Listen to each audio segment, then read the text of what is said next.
Hello, everybody, and welcome back to Earth to Taylor with me, your host, Taylor. Today, we're going into episode 2 of Unveiling Gnosticism. I guess like a week and a half ago, I pretty much just gave y'all the generic overview as I'm learning with y'all about Gnosticism, because there's a lot of things that I've already learned, but now I'm getting into like details, into like exact what did Gnostics believe before, the time of Constantine, before state sanctioned religion. And the last week and a half, I read the Apocrypha of John. So I want to go back through because of the Apocrypha of John, and I want to go detail by detail about what they say.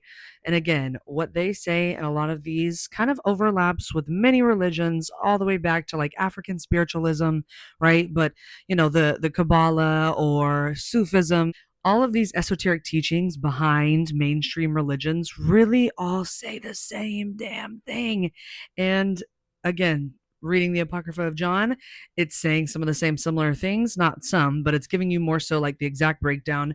So I have my new computer to the side if we need to ask any questions. I'm going to try to get better about editing, and like if I want to put a clip in or show you guys a picture of something in the next month or so, I'm really going to try to work on that. But I also have my notes from the computer, and if you see me looking down, I have my actual journal notes that I'm looking through, just because there's so much. And again, I know that I am teaching right now pretty much the basics, and I went through the overview. So let's get down to like the nitty gritty, okay? Like, where the fuck did we come from? How are these real people that I'm talking about, or are they? We'll get into the details, but it just blows my mind how Gnosticism, again, has been able to bridge so many gaps for me, whether through religion and the science, really. So for me, quantum physics is where I really feel like, oh my gosh, like this sounds like the most truthful thing out there. Because again, if you watch my last episode, I told you Gnostics believe in gnosis, right? Gnosis means we are all divine sparks of life that have a kind of communication. Our body is a technology, okay? Listen to my biofield episode. We are so much more powerful than we understand. So if your body's a technology, if you have a biofield, that biofield is made up of biophotons. Again, Oxford teleported a biophoton from one part of the room to the other in the last 2 months, okay? We are starting to see a lot of AI technologies play out that are really trying to replicate us, okay? An iPhone is a black mirror, witches, okay? Women would be able to look into black mirrors and you can scry spirits, right? But again, what I believe gnosis is, though, is that everybody has this kind of bodily technology to tune in to something that is higher than the false god of this earth, right? Even in Gnosticism, it talks about reincarnation. And this is going to throw people off. But again, before state sanctioned religion, after the Council of Nicaea, that's when things like reincarnation were taken out, because they needed a hierarchy. They needed you to believe that heaven is somewhere outside of you that you have to repent for. That if, we were all made in God's image, why would God make us flawed, right? The thing is the God of this earth, right? Think about all the other gods that we've ever talked about, not just me, but people in general. So many gods through so many different religions, they all pick and choose these things. But what if these things were not necessarily out of there? What if some of these gods that they worshipped really were giving certain people certain things? How would that be possible if there is an omniscient source, okay? Gnosticism bridges all that shit, including today. I'm going to get into finally some of the interdimensional aspects of it and where these interdimensional entities could lie within Gnosticism. So this episode, we're going to go ahead. The reason why I wanted to name it is the Matrix, the Mother, and the Demiurge, okay? Because again, all of these things relate, that we feel like they're so separate. If you've ever questioned how could God be a man, Gnosticism also answers that. So let's get into the beginning. So through at least the Apocrypha of John, again, there's different sects of Gnostics in general. After Christ had died, the world was kind of shooken up. Okay, like what does this mean? Because there is a lot of similarities between the Buddha and between Jesus Christ, right? Like the way that they were trying to tell other people, hey, don't worship me, become like me. I saw a quote that says the point of Buddhism was to become a Buddha, not to become Buddhist, right? And the point of becoming a Christian is actually to become a Christ, right? Because Christ derives from Christos, plural, being a priested person yourself means becoming like Jesus, not worshiping Jesus, okay? And some people will say that's heretical, but again, so many times Jesus proves this himself throughout the Bible. I'm rereading the Bible now with my adult brain without so much anger because I had to deconstruct Christianity for myself over the last 4 to 5 years. But what I have found through Gnosticism is this makes so much more sense on a conscious level, that humans are not inherently just sinners and that we're all just, here, fighting one devil. It's just not the truth. There's so many more dimensions and levels, okay? And I want to go through the beginning, like I said, and the monad. So the monad is source, right? Source of all. Source is unknowable. Source can refer to itself as a male or female, okay? And again, there's no gender to this, because think of like a light. You can't say that that's a gendered thing, right? When you see a light, that is just a source of light, okay? It's not a gendered thing. And it refers to itself in some of these Gnostic texts femininely and masculinely. And I think some people will take that and be like, whatever, freak out about it. And that's why another reason why I believe it was taken out of a lot of the biblical canon. Like, it wasn't allowed because it would redefine, our gender fears. Okay. This is again how I believe some people can feel like they were born in the wrong body. I feel like there's some people that are born more masculine in the spirit when they are a woman on the physical. There is just different ways, when we talk about intersex people, I believe this is how they can make that choice, is how do they feel in the spirit, right?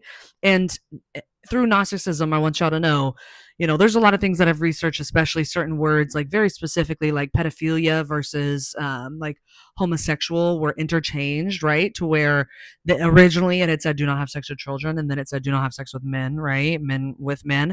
So again, source is not just a male in the sky, because we'll get to what the male that runs this patriarchal, matrix, really, false matrix. Okay. I want to say it's like the upside down. Stranger Things, I want to also reuse that. The Matrix and Stranger Things give very good detailed awareness, because if you watch my last episode, Stranger Things is based upon the Montauk Project. Okay. It's all told to us in media. And again, I also started a Patreon, and I'm going to make a media list. I started typing it up on a PDF, and I'm going to make it and put it out there on my Patreon, to where, I mean, even if you do the free subscription, you can get that first PDF like for free, of just movies for you to watch where they're definitely telling us something, even down to like certain Disney movies. Very, very scary, very wild. So source is the invisible spirit of all, right? Immeasurable, unknowable. So if source, it doesn't generate through desire, but through overflow. What I believe is when we are in like pure euphoric states of like, nirvana is really the best word to describe it, right? And from that merges the first emanation from source, and it emanates, right, itself. Its first reflection of itself is what they call barbelo. And barbelo would be what I believe the womb of all creation, okay? Because when you think about our wombs as women, right, it is a dark space, and through that the light enters, and then a soul is able to transpire and configure and form into a eventual baby when it's born. When it takes its first breath of life, right, then it is a full-fledged human soul, with a conscious awareness, okay?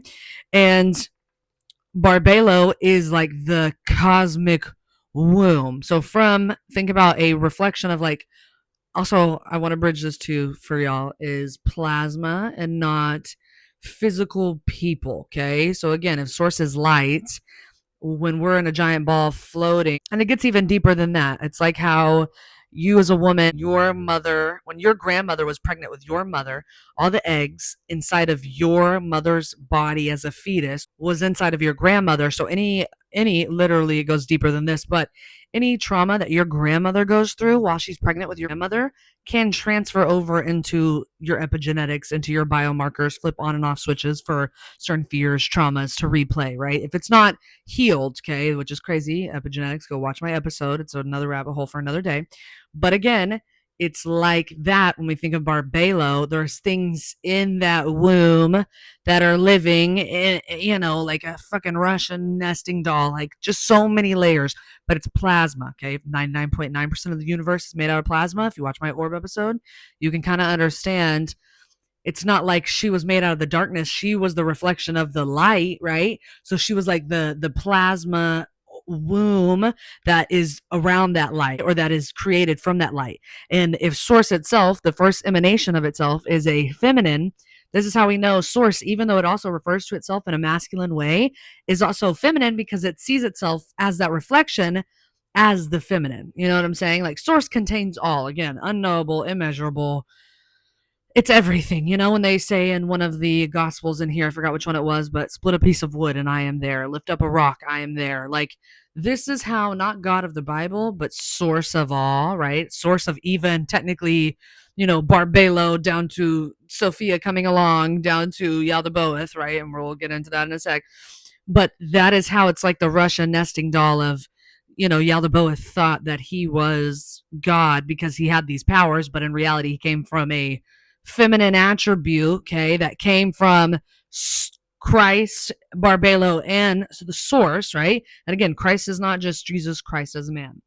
Christ is literally a emanation that has been talked about throughout different cosmologies in Gnosticism, but also in other religions that they use different names. But again, whenever you're talking about Barbelo, she is more so like the mothering womb, that the first and only begotten son, right? Think about the Bible verse, the only begotten son, that whosoever believes in him shall not perish and have everlasting life. John 3:16. So whenever you think about that verse, right, which is weird because that was always a Bible verse that was always in my head, right? And then as I've read more, there's been a few more that have popped out to where I'm like, oh, I see this in Gnosticism. This is reaffirmed, like biblically and Gnostically. Whenever you're thinking about that, source, right, had first emanation was Barbelo, which was its a reflection of itself. And when they were, united as one, because it's like the yin and the yang, a seed, technically, think of a plasma aeonic light. And there was another word that I saw whenever I was taking my notes. Oh, yeah. They're not generated beings, okay? They're harmonics. Think about trolls, you guys. I know it sounds so childish, but in reality, even the second trolls where they're siphoning, the essence of that troll, because that troll, has a great singing voice, and then they use it in Hollywood. Think about so many Hollywood conspiracy rabbit holes you can go down with that, siphoning celebrities. They literally call them stars. Think about the movie fucking Stardust, where they are trying to take out her heart and fucking eat it because she's a star, right? All of this makes sense, including harmonics, like the different strings, how they separated them, right? But in reality, when they're all together, they all live in harmony, okay? So they're not beings, but they're harmonics. And the first one that comes is Christ. He's the only begotten Son. And through him, I didn't say this in my last episode, but again, we're getting more detailed here. Through him, through Christ, the only begotten Son, right? From Barbelo and source, okay? Because again, source is whatever. Barbelo is androgynous, source is androgynous, Christ is androgynous, meaning they don't need to have sex. You see what I'm saying? This is how did Christ have these entities himself, because he was androgynous himself, it residing inside of Barbelo, which is the cosmic, womb of all, right? So through that, through source, the monad, we get to Barbelo, which is the kind of like its divine consort, right? The womb of all, the reflection of source. Then through that comes Christ, the only begotten Son. Then come through that is the aeons, okay? And this is where we get into Sophia's story, which Sophia, to me, it makes sense because, again, so many of the first gods that were worshipped monotheistically, right? There was women goddesses, right? The first sculpture of anything was a woman goddess, okay?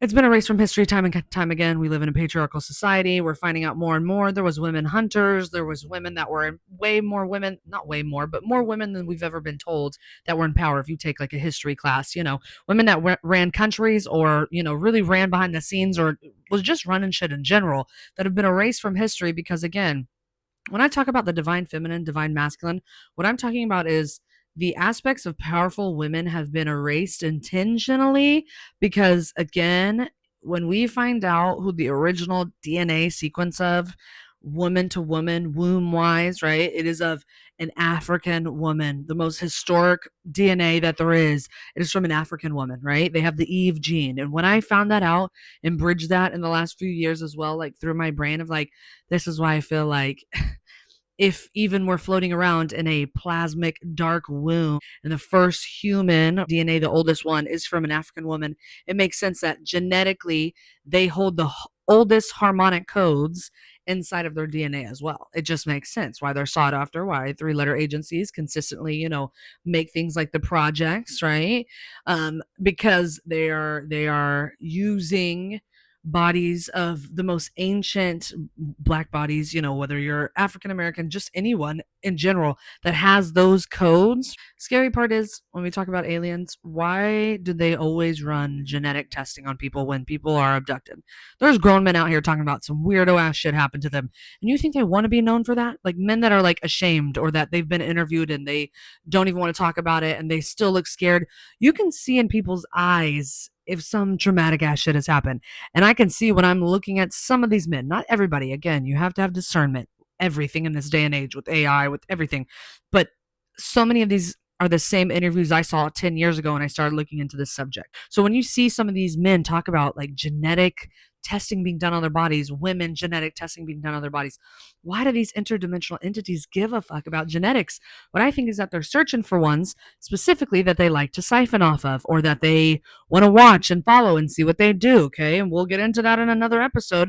But I just want to be breadcrumbing some of these along for y'all to understand how plasma goes along with it, how it relates to us as human beings and DNA and frequencies. Really, if these entities are harmonics, it makes sense that when they talk about these aeons, it's things like love, truth, life, like the best essences of us as humans, but personified with names through Gnosticism. Okay.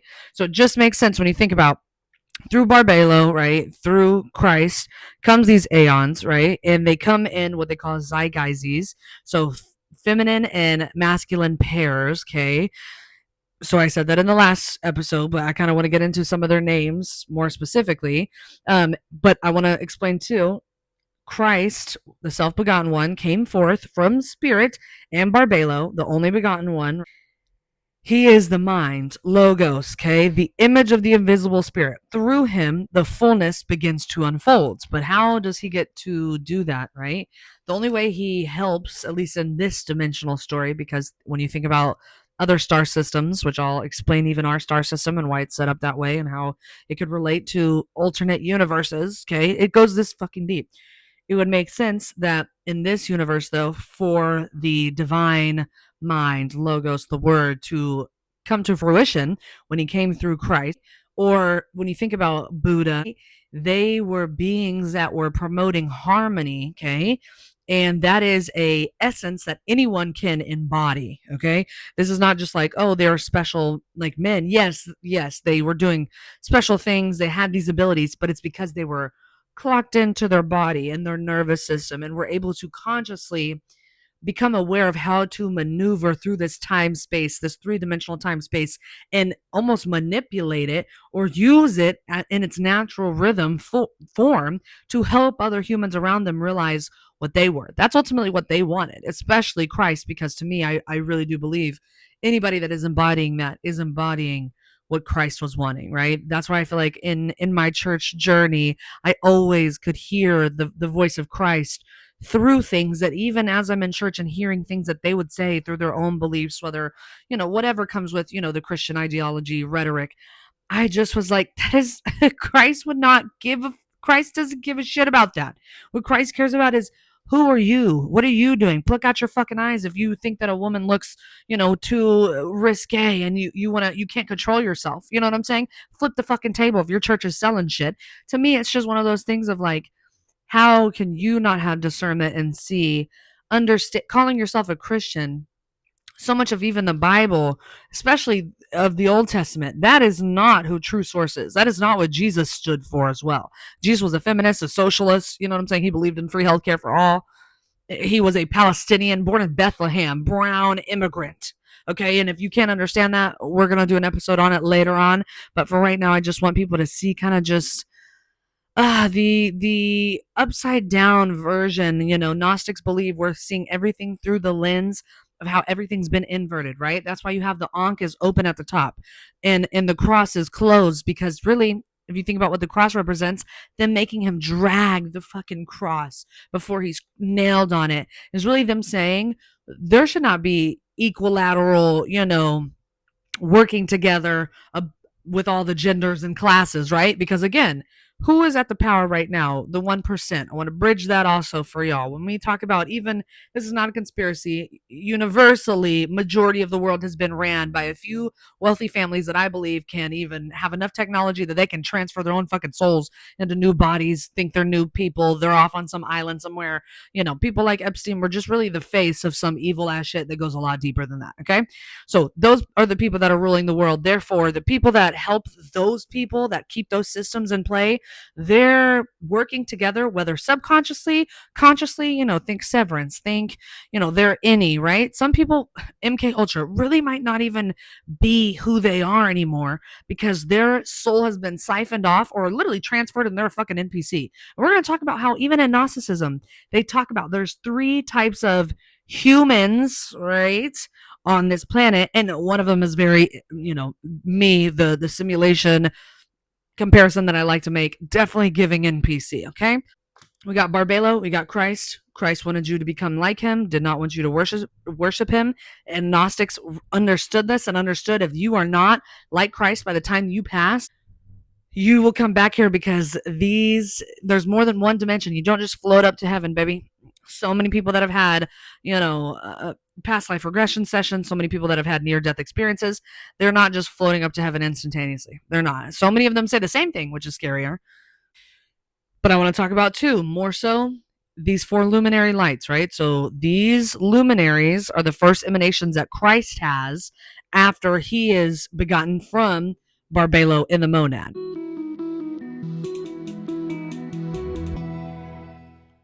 It's also starting to rain outside, and I love it when it rains, but if you hear thunder or lightning, that's what's going on. So, Christ has the 4 luminaries, right? Under him that he commands. And the 4 luminaries, they have names, but they also represent something. So again, these are not necessarily physical people, but energetically, they're like essences that come from this. Think the most perfect form of a human being inside of a. This is why I love the Gospel of Mary, because she talks about how, sin is when you act in ignorance. Sin is not like a thing, right, that like you commit and you're going to go to hell forever. Sin is when you forget who you are, because Gnostics believe we're seeing everything through the inversion. So when you act, like, even for myself, I know when there's times that I have crashed out, or things that I've said or that I did, that I know it's my soul fighting what I know to be true, but having a human brain and trauma that is still being worked through to get me to a point of choosing what I know is better for me, right? What I know, even karmically, just what I personally believe, there's balance to the universe, okay? That I know that I am a human and I can make mistakes, but I need to be better. No humans change through shame. And that's something that I've really had to work on, whether myself, in my marriage, in my family. None of us can change through shame. We have to change through being openly aware with each other and talking to each other kindly and more gently and more questioning ourselves, not in like a shameful way, but in like a, hey, like, again, in my last episode, I said if I were to start having any suicidal thoughts ever again, because if you know my story, very much so suicidal ideation through majority of my childhood, teenagehood, even adulthood, until I got to a point where I was like, what is going, I love to talk to other people and help them heal with their shit going on, but I can't do that with mine. And when Mary Magdalene, when I read that, and it's she said, sin is not real, ignorance is. I was like, oh my gosh, it makes sense. So the best parts of ourselves, right, are us tapping into those essences that were created at the beginning that you have the ability to clock into. That's where religion catches you, right? You are the divine technology already. You can tap into these essences that I'm about to name that have literally already been studied and personified, and to me makes so much more sense through a personification, view than like some perfect God that's gonna smite you for not doing what it says. What perfect God smites somebody? You know what I'm saying? But again, Gnostics, it even makes sense that this is a fucking prison planet, right? They're bridging you the gap of how reincarnation is real and that earth is pretty much like hell, right? And that at the end of the day, when you are sitting here and you are asking yourself, why is earth like this, that question alone is showing you that source knows this is not a perfect place, and it didn't create it, right? Source had its own emanations, and through those emanations there was a breakage, a tear in dimensional time space, to where something was created imperfectly, right? And this just makes so much more sense. Something that was created imperfectly because it did not create it with its divine consort, which to me is like when we create with just one or the other and we have not fully integrated. This is the hardest part for humans, is integrating our shadow, not acting like, oh, like I killed my ego last night because I did fucking 4 grams of mushrooms. No, you can't get rid of your ego. You have to make friends with it. You have to talk to it. You have to sit there and question yourself on most decisions that we make. Honestly, we're fucking humans, bro. That's just how our brains work. We can be egoic. Sometimes the ego can be good and help you and look for certain things of where you're being led, right? Because if you don't ever listen to what you know about yourself, sometimes it's a negative thing. But when it's rooted in shame and hate and fear, right? Those are ones that you need to question and ask, what does it stem from? Does it stem from love? Does it stem from these divine essences? This is why it makes sense through Gnosticism. When you're talking to yourself through Gnosis, right? You can ask yourself, what attributes is this stemming from, right? Ask it to reveal itself to you, where it stems from in your body, in your brain, when you have a trigger about something, okay? Because I promise you, this makes sense of how to heal is by finding ways to root yourself in these attributes, right? Because this will heighten your consciousness. If your biofield can be read by a fucking scanner and we can see what's permeating off your body, fear, shame, guilt, or the highest of the high, rooted in love, like I said, you can see that those make a physical effect on your body. Those have a physical effect on your mental brain, which permeates throughout your nervous system, right? This is how things like fibromyalgia, people want to say certain things are pseudoscience when now more than ever, we have been bridging the spiritual and the science together, that they are figuring out that certain diseases, bipolar depression, so many of these things that happen in our brain neurologically also play out physically in our bodies that stem from trauma, whether your own personal or your genetically, your family's predisposition to certain things. This is how generational curses continue to play out because you're not telling your family how to root themselves in these divine, families that are made out of love normally have a lot better mental health, children and parents among them when they're all rooted in these divine essences, right? So let's go through the rest of these divine essences. Harmozel, right, which is harmonious light. That's the meaning of it. But its attributes, this is where they say these 4 luminary lights came, but each of those 4 luminary lights had attributes surrounding it. Okay. So for harmonious light, the attributes are grace, truth, and form. Okay. Grace, truth, and form. Okay. The names for them for grace is cherish, truth, aletheia, and form or image is Eidos or Eidos, okay? And sometimes they'll have other nicknames and different sects for them, but those are the 3 that stay around that first luminary light. The second is Oriel or Oriel. That's another way that they say his name or its name. Again, I want to be careful with gendering them because these are not beings, they're essences. Think fucking trolls, right? Okay, frequencies that belong to certain groups, right? And when we separate them, we think we're all bad to each other, when in reality, you put all those same harmonious strings together, and we are the best unified we can be when we all come together. This is why they don't want a class consciousness war. They want us to be in a race war. They want us to be in a gender war, which I see the effects of that women have taken majority of the brunt for. You know what I'm saying?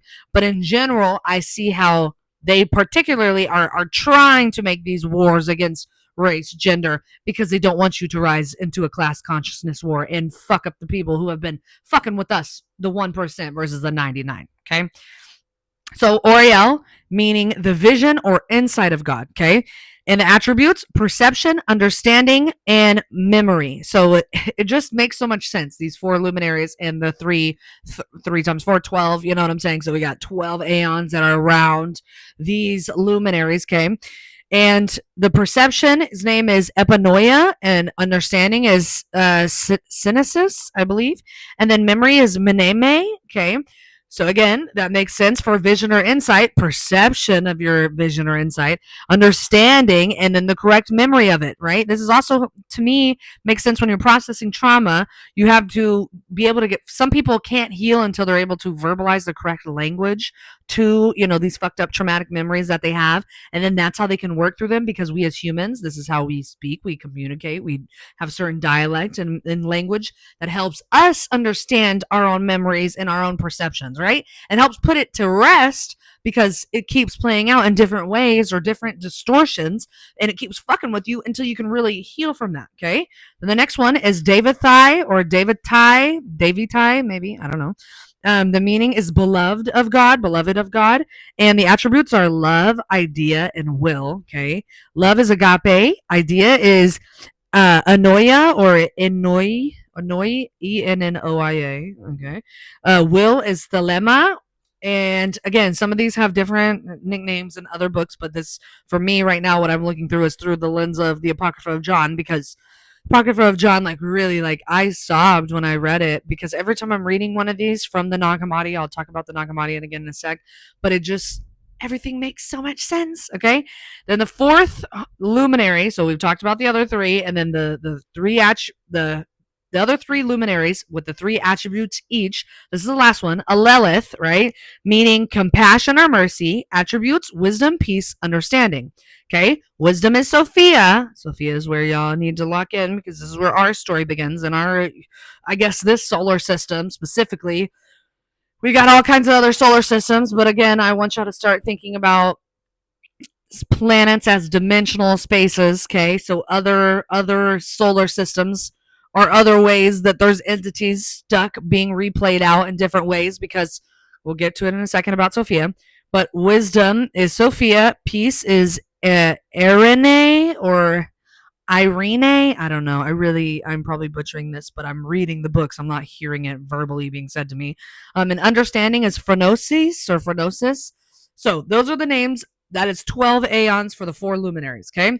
And in that, like I said, I took some notes on the Apocrypha of John, because it just really, my brain was like, holy shit. When we had Sophia, she wanted to act without her divine consort, meaning she, again, feminine attribute, wisdom, to the luminary Alelith, okay? Christ was not, I said this in my last episode, that Christ was her divine consort, but in reality, Christ is where all those luminaries came from, and therefore she did not get permission from her luminary, right? When she was creating, I guess, something physical came about from her thought of wanting to create. And when that physicalness came about, it wasn't that something just like was birthed immediately. A tear in time, space, I want to say dimensional space, really is how I see it in my mind's eye, ripped open. And when she fell, it was like the fractalization of light. So when you think about light, like just being held inside of, like, you know, if you've ever understood the simulation theory, or everything is like fractals of light, everything in our perception is literally, we see an RGB, we can only perceive 0.001% of light. I've said this before, 0.0035 of hearing, we can only hear that. It's like when this time space was tore open, a bunch of light was able to fall through, okay? And through that, right, a physical being that, well, number one, the Demiurge was created, and through that, it was like a flawed, what's the best way to say this? If you're thinking through Stranger Things, the upside down was able to occur, to where it was like the flip side of dimensional time space, right? So if everything was perfect, think about like nature, okay, without humans, it is pretty cyclical, has good systems, has, been able to heal itself over and over as soon as humans leave, right? Through that dimensional time space, if we're going to use Stranger Things, think the Demiurge is the Demigorgon, weird, right? Yaldabaoth was like the Mind Slayer, okay, the bad guy in the other dimension that was trying to literally come through time space to fuck with humans, right? Think about he was literally killing people in Stranger Things. I hope that definitely is on my media watch list is for y'all to go watch Stranger Things because it is based upon real shit that we know through FOIA that three-letter agencies were really trying to do because Russia was trying to do these experiments with kids and portals and all this shit. Okay, it makes so much sense when you think about Cold Wars and all these other conspiracies you can go down. Even think about It's a Wonderful Life. In the very beginning of It's a Wonderful Life, it's the galaxies talking to each other, and even the saying, every time a bell rings, an angel gets its wings. Or, Tinkerbell, when the little twinkles that she makes, or the stardust. That's literally biophotons and frequencies. That's why bells and Tartaria and all that shit, it literally helps harmonize frequencies onto Earth with giant ass bells. Or, think about these things, these galaxies talking to each other that are made out of certain, they're even those galaxies in It's a Wonderful Life, right? When they're talking to each other about what angel to send down to Earth to help this man who's about to kill himself, right? Because so many things are going wrong in his life after he got everything that he ever wanted, right? They are talking about what angel to send. And so when they get the angel, they pick him out, right? And it's like a star comes up to the galaxy to come and speak. But these galaxies, these ginormous galaxy looking things, it literally looks like the Milky Way, another one. When they're speaking, it makes so much sense because I think about luminaries, right? Being, well, the luminaries are like large portions of light, okay? And they're communicating of which angel to send to Earth dimension has to fall through, become into a human being, right? Even in the Bible, when it says, be kind to your neighbor, or something like don't slam the door on your neighbor, makes me think of Belle too and Disney, because you never know like who is an angel at your door, right? Saying like be kind to your neighbor because you don't know that could be an angel at your front door. How the fuck is that possible? How if angels are only outside of us and we can only see them in our mind's eye? No, apparently think Legion, these motherfuckers can do what they want, but also angels are not the only made from source. Yaldabaoth, okay, when Sophia fell through the Demiurge, it burrs. So the Demiurge is when I believe we start getting into specific time space areas where it's like black holes, maybe. Birthed an entity that said had like a lion face, but a serpent's like body.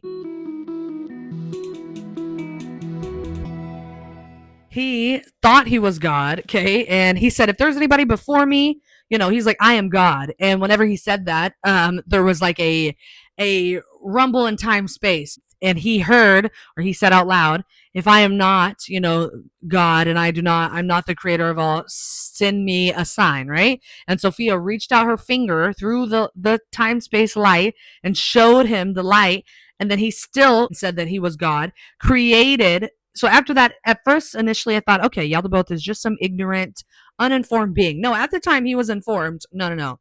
You are not the original God. You came from a woman, okay, or feminine attributes of a luminary, of Barbelo and Source. You are not God, right? But then he starts creating his own androgynous children because Yaldabaoth himself was androgynous, okay? Created Archons that govern the 7 main planets, right? Which include, or the 7, main luminaries, I guess, which include the moon and the sun, okay? And then the next 5 in the solar system.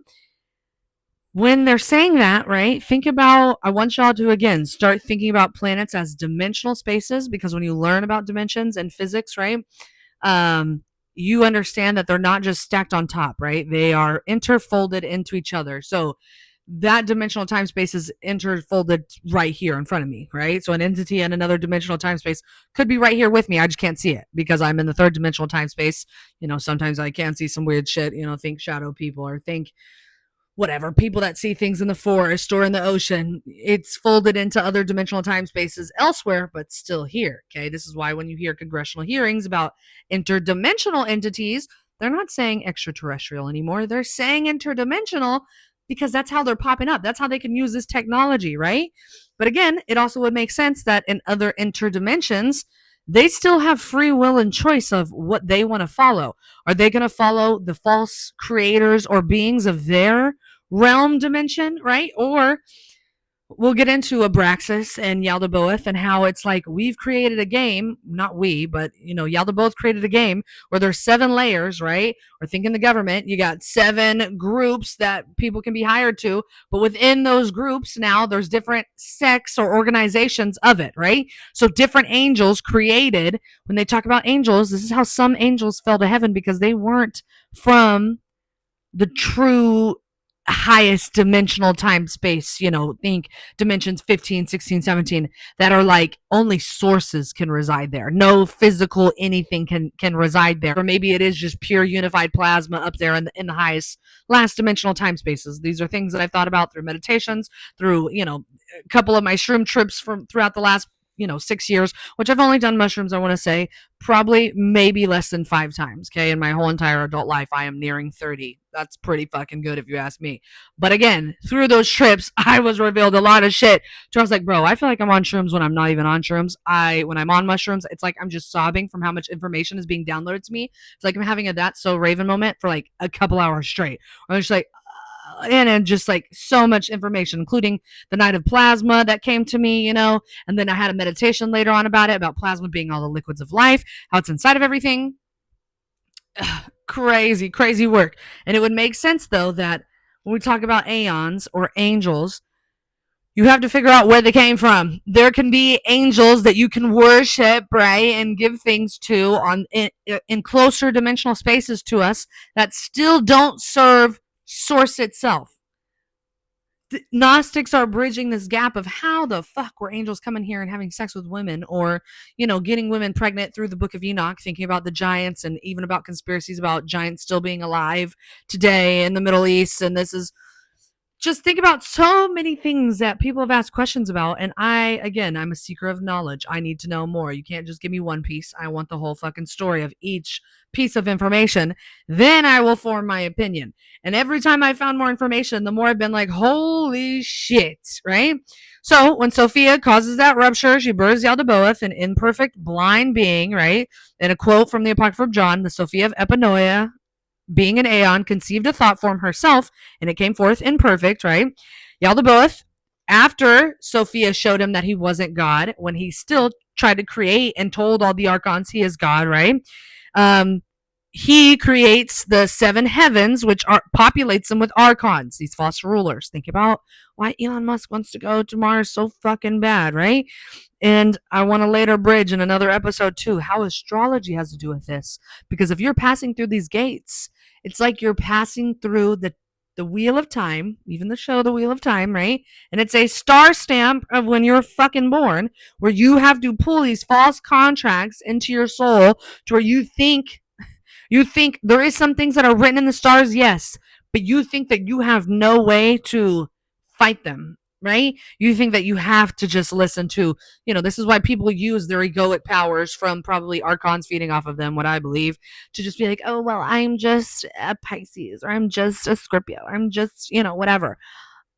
I don't give a fuck. It's not about just becoming egoic about what your fucking birth chart says. It's about how to work through the egoic bound ties it gives you through each of those placements. Your placements can call out for things to happen to you, just like your DNA is calling out for things to happen to you. Psychologically, it all fucking relates. Spiritually, scientifically, it makes so much sense, right? So when he creates the 7 planets, he gives them false rulers. The Archons correspond to a planet and represent a distortion of divine law. So certain planets can represent good, but then there's a distortion. There's a flip side. Think upside down, right? It's like we were chained with a false dimensional layer on top of what used to be a planet that you could freely come and go from, right? You weren't entrapped in a fucking body. Then when above Yaldabaoth, through time, right, there's a main Archon, Abraxas, which is kind of like the false. All of these dimensional layers, he populates them with Archons. There's main ones to govern each one over these luminaries, right? Or these planets, what I believe are actual dimensions, and that's how you have to travel through them. And it's probably like you're having specific battles almost, but very specific to you and your psychology and your soul, of them trying to convince you to go to that light, to come back to earth because you have karma, you have this, you have that. Oh my God, don't go to that light, bro. Don't go to that light. You don't have to fucking come. until this false matrix is completely up and gone, which I feel like the veil is lifting and so many people are waking up to this at the same time. That's why I'm even doing this, because it's not just me having these questions. Plenty of other people have had questions about this and talking about Gnostics and talking about, if we're sitting here having teleportation devices, what the fuck we got going on in the ether, as above so below. It is getting deeper and scarier every day. But above Yaldabaoth now, the ruler of time duality and the 365 false heavens, right? Abraxas governs the astral realms, zodiacal loops. That sounds fucking weird. And timeline traps. So think of Abraxas as trying to assign archons to you to make them be like false spirit guides, to be like, hey, go tell them, like, look, in this lifetime we'll let you do this or that, or you'll do this or that, and you'll make up for all of the karma that you ever did. So you just go on ahead, go back, and you can fix all this by just having another lifetime. Babe, they want you here on this planet because they want you to be able to siphon off of you what you can give them, right? They want dumb people on this planet, what I believe, because they've killed a whole lot of people that knew what the fuck they were talking about, knew how to take down this system, knew who to go after, right? They want dumb people here because they want to be able to use us as literal slaves to a matrix system that all it takes for them to be able to siphon you is to be invoked through emotion. This is why attuning to your nervous system, for me, finding ways to be like, bitch, you've had no sort of way to calm your brain down. That's why I love psychology and really got into like figuring out my own self. Like anytime I would even go to a therapist, they'd be like, you're very self-aware. That's the problem. You know what I'm saying? I know what is wrong with me. I know it's really about integrating my trauma and finding ways, which is what I've been working on, to when I am triggered, how to calm myself down and not do this, say that, whatever, crash the fuck out. I am a recovering crash outs, if you will, because I've gone through my own trauma and I've seen how dark the world can be to me as a little girl and to other little girls and in general to humans and to women and to men even, right? Even though I want to say I'm a feminist, I'm also a feminist because men are still impacted by the false constructs of this reality that still harm them at alarming rates, right? Even if women are growing more unhappy because they can't find partners that are emotionally, stable and available and just, can comprehend the basics of how to have a household and raise children together and not put that all on a woman because she's the woman, right? Men are growing also more unhappy because they've only found their, women used to have to get married to pieces of shits and couldn't get divorced until like the 70s, right? Women couldn't even have a bank account, okay? So now that women have choice, men are becoming more unhappy because they don't understand why women don't want to get with men. And again, yes, this could be perceived as gender war only. What I believe is that it's the system constructing men to believe that they should not listen to women, right? Because women, we have a deep, mother's intuition, women intuition, that womanlyhood intuition. You don't have to just be a mother to understand intuition. Women see everything in gray. We can see the nuance. We can see everything. Men see everything in black and white. Most powerful men have an even more powerful wife right behind them that have helped him, guided him. Most men in general that do have wives are at their feet asking that man, how can I help you? What can I do for you? Even if it's not said, they're taking care of his kids. They're getting up early in the morning. They're helping him with his food, with his lunch, with whatever. This is why having an emotionally competent man is what's few and far between, because so many men have seen their fathers be emotionally incompetent and maybe just in general, husband-wise incompetent. And they thought that because their mother allowed it, that we as women will, right? And I'm not no perfect person, right? After my husband tried me many a times, I had reactions and have done things multiple times throughout our marriage as well to also play the game of, like I said, retired crash out. Bitch, you think you're gonna do me like that? Let me show you what I can do, right? Because women, we can do you dirty, but 90% of the time we are trying to do right by a man. 90% of the time. And this is what's wrong with us women nowadays, is realizing that I do believe that men are purposefully targeted as well, just as we as women are physically and, sexually, we are targeted. Men are targeted to have these beliefs and to keep this system set up because it still benefits the 1%. It doesn't benefit them. It's not benefiting your husband to believe this about women, right? It's benefiting the system at play that's keeping them asleep to what we truly are as a divine essence situation, right? Again, when we're talking about, love, truth, understanding, us as women hold a lot of those qualities naturally, where it's been men's been told that, men have been told that if they go into their heart, I've heard this talked about a lot lately, that they're a pussy or you're a bitch. But in reality, if you're not in your heart, you're in your head. And it hardens in your head. You can't have nuance. You can't understand women's emotions. We are different creatures. You're on a 24-hour cycle. We as women are on a 30-day cycle. At the end of the day, women still naturally, even though we have more hormonal time frames of our month, we're not killing, we're not raping, we're not doing it. If maybe 1% of the time it's a woman, 99% of the time when some fucked up crazy shit happens, a whole family is slaughtered, children, pregnant wife, it's a fucking man. It's a fucking man. Even if it's to another man, raping another man, it is a fucking man. The system at play, ran by men, upheld by men, main corporations and companies at the very tippy top, ran by men, right? Again, it makes so much sense in Gnosticism that you have to have discernment and see the invertedness if you're following a religion, a political regime, whatever it is. What is it rooted in? What is its essence? Is it rooted in love for all? Is it rooted in, life for all? Is it rooted in understanding for all, right? If you're thinking about that, then that means they lack angelic harmonics within them. What I believe, if you're thinking about angel demons, especially fucking Christians, does your belief align with angelic harmonics? Or are you judgmental? Or do you think that you are better than this person or that you are this or that? No. At the end of the day, Christ wanted you to be like him, not worship him, not say you're better than others because you believe in him, not think that because of his blood sacrifice that all sin has gone away and you're, to me, I feel like it's crazy whenever people think they can spiritually bypass and say we don't have to speak out about atrocious things that are fucking going on. To me, all the atrocities going on is the lack thereof all these divine essences built into religion. If all these religions were truly rooted in what the main doctrines of love that have to say, at least about Christ, at least when I'm sitting here talking about Christ, if those were really followed, right, we would not live in a world like this. We would not live in a country where, the ideology is Christian nationalism, where you believe if you're not a Christian, you're talking about teaching the Bible in schools now. That's insane. That's insane. That is so personal. Are we going to teach the Quran? Are we going to teach the Torah? No, the fuck they're not. Right? Because this is where we get to separation. If you don't believe what I believe, at the end of the day, all these beliefs, what I'm trying to bridge for everyone, say the same fucking thing, right? Especially when it comes to like esoteric teachings. Isn't that crazy to know? So many esoteric teachings that are not the forefront of religion, that bridge all these things together, are hidden, would try to be burned in the Library of Alexandria, right? This is where a lot of these Gnostic texts were at, was in the Nag Hammadi, all those texts, right? And it blows my fucking mind that so many people think we all have these same questions about who is God, why is God like that in the Old Testament? I understand Jesus.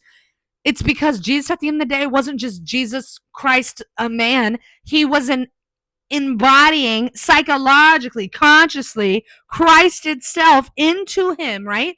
And y'all want to know what's crazy? I'm going to do an episode 2, is that Mary, not Mary Magdalene, because she's a part of that episode that I'm going to do as well, but Mary, Jesus' mother, was practicing a scene. She literally was in a temple from ages like 3 to 13, I want to say, where they were preparing her for an angelic inception. Do you know how many women are hidden throughout the fucking Bible? The Bible's a grimoire, you guys. Women are hidden throughout that are practicing so many, what they would deem demonic, but actual magical qualities that allowed this birth of Christ to happen, right? It makes so much sense. It makes so much sense that a shitty, ignorant, blind, false God runs this earth and wants you to come back to this bitch, because earth is really hell. Earth really is. We are one of the lowest dimensions. We're in the 3rd plane. All we got below that is 2 and 1, right? And on this too, I wanted to tell y'all too, I put this on a fucking piece of paper. I wanted to print it out because I wanted to show y'all. We're talking about dimensional time spaces, how there were so many physicists that theorized we are above 10 dimensions, okay? And I want to show you too how it relates to the Gnostic theories, all right? 1D is mineral based, energetic memory storage, densest level of soul entrapment. So if we're thinking about in the 1D, that to me is like you are entrapped in like thought forms, okay?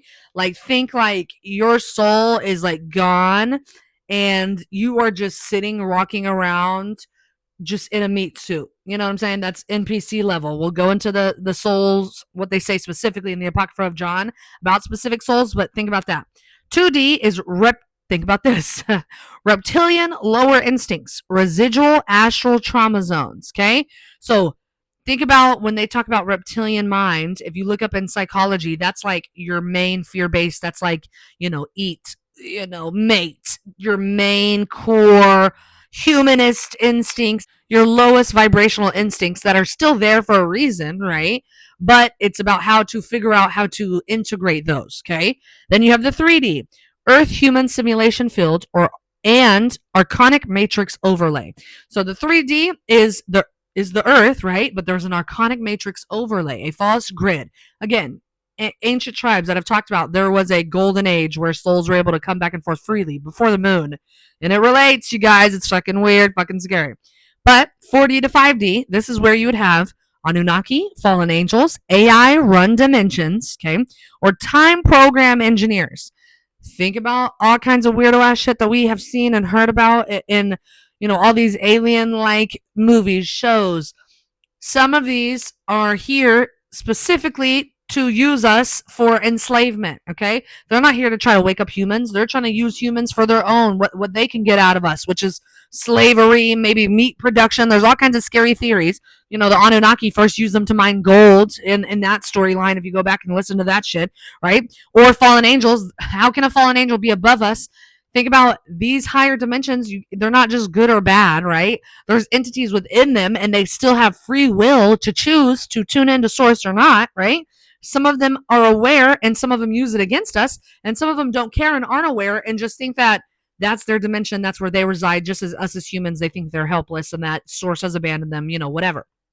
So, fallen angels, though, think about the angels that literally Yaldabaoth, whenever he was making these creatures, these archons, and was populating them, he was creating aeons himself that could do certain jobs on Earth. Okay, think about people that worship certain angels. Okay, even unknowingly, sometimes we do this. Okay, that can give you material wealth or material this or that. Right? I'm not trying to sit here and say that like you should not want to have things, but what it is that when you are worshiping something outside of yourself, not realizing that you yourself are the technology, that's where you're fucking up the line of understanding what you are. If you're reaching out. Now, can people have altars and people have this or that, or people want to worship, there's plenty of goddesses that I look up to or that I've looked into and that I feel related to, but I believe there are streams of consciousness that you use when you need to be invoked or feel, like Hecate. You can use those for good, but if you are only worshiping them outside of you and not understanding how to integrate that, you're missing the whole point of understanding what they're there for. But these angels, though, physical beings that came down here, can become physical, I guess. When you see some of these videos of aliens, it's like they're literally bleeding in and out of the simulation, like they're here and they're not here, and they can disappear and come back, whatever. But it makes so much sense that these, angelic beings, they're not necessarily from source. They're from the false god of this planetary dimension that's been entrapped. Because if you've listened to my TikTok, I talk about how in there, whenever the daughter of Sophia, she tells Yaldabaoth after he creates the Archons and says that he is God again, right? She breathes into his face and a fiery angel appeared. So the Aeons can create angels as well, okay? And when it appeared, it cast Yaldabaoth into Tartaros. And initially I was like, oh my gosh, Tartaria, right? But Tartaria was like the physical top of Earth. Tartaros is like the underworld beneath Hades. And, I don't know if any of y'all have seen where they have found all the water. They talk about in there, they say they made him go beneath the abyss. And so to me, when they found all that water, the scientists that were looking at waves of seismic activity, they found out that there's a bunch of water underneath like the crustal layer, bigger oceans, right, than oceans on top of the earth, but they're entrapped in these crystals called ringwoodite. And again, think about memory, water holding memory. Think about casting out. They even say that's where the Titans were. The fallen angels were cast out too. It was in the same dimensional time space. Tartaros, right? Where it's like literal just energetic information being stored to where, when we talk about 1D, right? Or even 2D, there might be a space between that, just reptilian, lower mind space, but I feel like that's here on 3D, just interfolded because it's conscious in us. But 1D is the mineral base, ringwoodite, holding that consciousness there, right? while it's still working through the realms. That's how these archons being invoked, but they can also try to be invoked into other physical vessels to come against you. You know, this is how some people say the simulation will try to attack you once you start realizing you're being simulated, and they'll use other human beings or alive things or situations to get to you because they can't physically create themselves. So also think about like to me that makes sense. Like why they would be needing our what we call loosh, our energetic, trauma that comes off of us when we're in fear or shame or guilt or whatever. It's because that's what runs the false matrix. They are having to simulate it, right? And they say they use the fucking planetary system up to Saturn. Saturn is the highest one, right? That they say, but after that, it's kind of like there can be residual dimensions between the seventh. To me, I believe it's like a Stargate. You know what I'm saying? And they talk about how they fucking slingshot your ass back to the moon, and that the moon is hollow, an artificial, thing that they project souls, right, into bodies. Okay. I know all of this sounds like too out of there, but when you go and look into dimensional time spaces, ancient tribes that talk about a time before the moon and how, that was when star people came. Literally, even talking about Native Americans, talking about star people that came simultaneously, places around the world, groups of people seeing these. Some people said angels, some people said star people, Anunnaki, fallen angels. Makes fucking sense. They're coming from the 4D, 5D, okay? But then above that is 6D to 8D, okay? So Galactic Federation, Solar Administration, Gray, Astral Manipulators.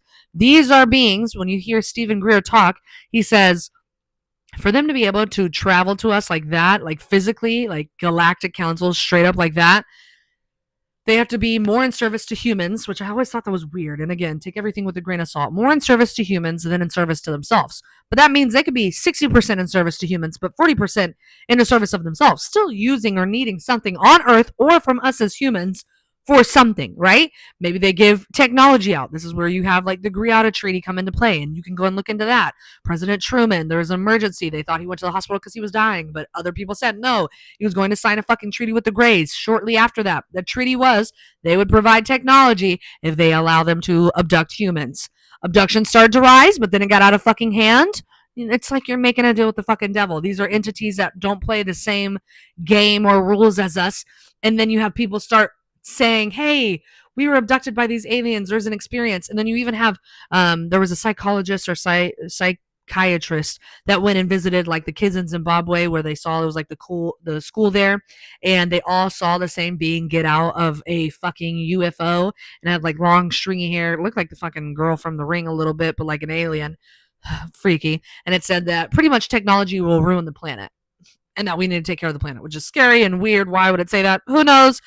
But maybe it was because there are some entities that, again, you could be in service of source even if you are not a human like us, right? You still have free will, and some of them have awoken, right? And it's like we're all being watched right now because the most humans ever recorded living here on planet Earth right now, we're all being watched right now because what are we going to choose as humans? Earth has cycles, right? We, again, when I say Inanna, Isis, Mary Magdalene, they all three represent the divine feminine with a masculine aspect, but the only difference is with Mary Magdalene, it was Christ, right? Christ and Mary Magdalene together were the divine word and wisdom coming together to help awaken humans. Not to tell you that, Jesus is going to come back and, everything's going to be perfect hunky-dory, but no, things are going to get worse, right? Earth is cyclical. Cataclysmic events happen every so hundred thousands of years. Even in my geology class, my professor told me we are 20,000 years overdue for a pole shift, and there are signs of that happening. Solar flares happening. We are nearing a time where the government is going to try to pull in more control, try to get into your brain more. Think about the chip. All these things sound crazy and scary or whatever, but when you get into people like Sabrina Wallace, who is the one who helped me really understand the biofields and how it works with cybersynetics and all kinds of war that is going on with us through a Wi-Fi signal situation that used to seem so crazy and outlandish to me, but now I know, holy shit, they are literally using us for as much capital as they can before the grid crashes. And I believe this has happened time and time again when there was a flood. Think about Atlantis. All these timelines relate, but every time it's because what did humans choose? And maybe, just maybe, when they talk about, people will be taken away and, lifted up to the sky. These are the same stories that happened in Atlantis, that happened throughout time. Stargates, starports, right? Even in Egypt, right? They talk about plasmonics, and how are the three pyramids perfectly aligned with the stars right there, when stars are also made out of plasma. They were ritual places for gateway, using resonance and frequency to communicate with other, what I believe, with source or with aeons, or, with other entities through the dimensional time spaces. But you had to have awareness, right? Even the resurrection itself, there was groups of people, Gnostics, who had what they would call the resurrection, where they would have a priestess with them, right? And they would walk them through, they would go through these certain steps, and then they would literally go in what looked like a fucking coffin, and they would stay there for 3 days. They would fast for 3 days, and they would have these insane experiences where they would see what the fuck is going on out there, right, in dimensional time space. And when they would come back, that was like their personal resurrection, right? And they would be, cleansed in water after that, because they hadn't bathed for 3 days, right? And that was their baptism of reawakening to becoming aware of what the fuck this all is, which to me gives a new light to baptism and gives a new light to resurrection, because you are supposed to die every day as a human, to understanding what we are. It is a consciousness battle. It is a war for our energy. This is a planet that they know what they are doing. And the reason why the government doesn't want to tell people about about so many things that are hidden in the Vatican, or about why, they create things like the projects, or why they want a race war, why they want a gender war, is because they are controlled and ran by archonic beings who are either invoked or working particularly with people at the top of these capitalist systems globally. And again, if they can be invoked through emotion, any powerful person globally, especially that has money, can do it. Of course, they can be invoked by poor people making poor decisions, right? But rich people use it as a, when I say rich, I mean rich out of our minds. I'm not talking a couple million. I'm not talking about 100 million. I'm talking about multi-billionaires that run this bitch, that are super aware. They have technology that they can make their own, like Bigelow Aerospace, right? Where they're doing, trying to become aware of what these interdimensional entities are here for. Some of these people at the top know exactly what it is, and they refuse to let go of these systems because they are being given wealth and technology in exchange for us as souls. If they're siphoning our loosh, which is your fucking divine spark and light, that is how the matrix would be broken, right? We'd probably all be fucking telepathy wise talking to each other if the matrix was fully broken and everybody resided in love, right? But they don't want that. They want to stay in power and make as much money as possible, because again, they're not human beings. They are entities that need feeding, right? It's like you getting mad at a fly being on shit. That's the fly's job, is to eat shit. It just makes so much sense. And again,